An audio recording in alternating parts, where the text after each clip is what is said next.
comment est-ce qu'on va réaliser un tableau d'antériorité des tâches? Donc ça, c'est souvent un tableau qu'on vous donnera. La plupart du temps dans les examens, des fois, on ne vous le donnera pas et c'est à vous de le faire. Donc c'est pour ça que c'est important alors de savoir le faire, mais aussi de bien le comprendre, puisque la plupart du temps, vous l'aurez en annexe. Donc déjà, il faut déjà avoir l'idée en tête, c'est pourquoi est-ce qu'on fait un tableau d'antériorité. Donc c'est un listing, bien sûr, des tâches à réaliser, qui sont souvent notées tâches A, B, C, D, sont soit alphabétiques ou elles sont numérotées, tâches 1, 2, 3, 4, 5. Elles ne sont pas forcément mises dans l'ordre. Alors souvent, bien sûr, il y a une certaine logique, c'est-à-dire qu'en haut, on a plutôt les tâches qui sont exécutées en premier, et en bas, on met, c'est souvent un listing qui est plus ou moins bien déjà ordonné. Le but du tableau d'antériorité, ça va être par la suite de créer un Gantt ou un PERT. C'est vraiment l'objectif principal.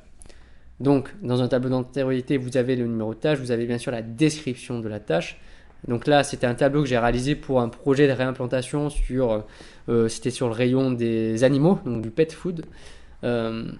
Donc, il y a plusieurs tâches. Ici, vous avez les antériorités, et c'est pour ça qu'on appelle le tableau d'antériorité, c'est pour lister toutes les tâches en sachant quelles sont justement les tâches à réaliser avant de réaliser cette tâche-là. Donc en l'occurrence, la tâche A, c'est la première tâche, on n'a aucune antériorité, c'est normal.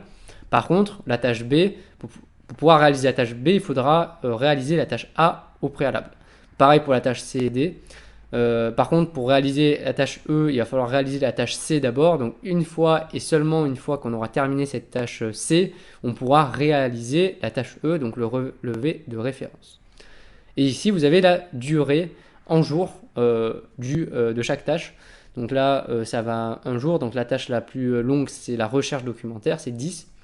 Et la tâche la plus courte, c'est 0,25 jours, donc c'est-à-dire un quart de journée. En gros, c'est 2 heures d'une journée.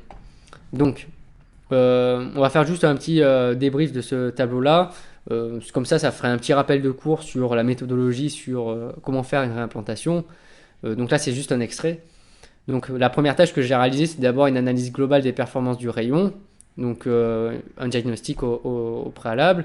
Ensuite, j'ai tout un bloc étude de marché qui pourra être réalisé qu'à partir qu'on aura fait l'analyse globale des performances du rayon, puisque c'est la première étape.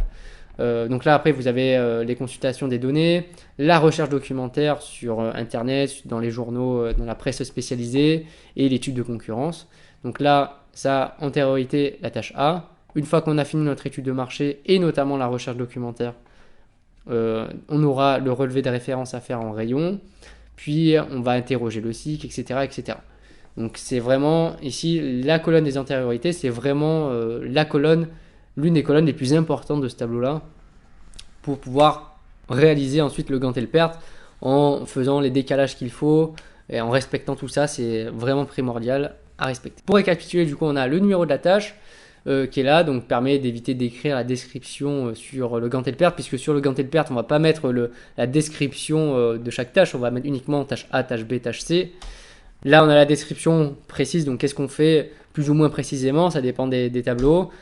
Quelle tâche doit être réalisée avant, donc ça c'est l'antériorité. Et enfin, dernière colonne, donc il y a 4 colonnes, la durée, bien sûr, en jours, en heures, en semaines, en mois, ça dépend bien sûr de l'ampleur du projet.